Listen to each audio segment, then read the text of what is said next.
కానీ ఒకటి మాత్రం పక్కా, ఇవాళ ముఖ్యంగా పెళ్లి చేసుకోబోయే అమ్మాయిలకి, నాకు కూడా 17 ఏళ్ల కూతురుంది కాబట్టి పెళ్లి చేసుకోబోయే అమ్మాయిలకి, పెళ్లి కావాల్సిన అమ్మాయిలకి, యువతకి, యువతులకి ముఖ్యంగా నేను చెప్పేది ఒకటే, మీ కాళ్ళ మీద మీరు నిలదొక్కుకోండి. ఆర్థికంగా మీరు ఇండిపెండెంట్ గా ఉంటే, ఫైనాన్షియల్ గా ఇండిపెండెంట్ గా ఉంటే తప్పకుండా సమాజంలో గుర్తింపు, గౌరవం అన్ని కూడా ఆటోమేటిక్ గా వస్తాయి.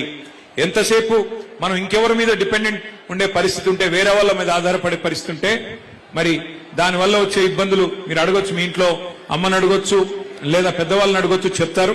కానీ ఆర్థికంగా తమ కాళ్ళ మీద తాము నిలబడ్డ తర్వాతనే, ఒక ఉద్యోగం సంపాదించిన తర్వాత గాని, ఒక పరిశ్రమ పెట్టినాక గాని, లేదా మీ అంతట మీరుగా మీ కుటుంబానికి చేదోడు వాదోడుగా నిలిచే పరిస్థితి వచ్చేదాకా తొందరపడి పెళ్లిళ్ళు చేసుకోవద్దనేది నా మాట.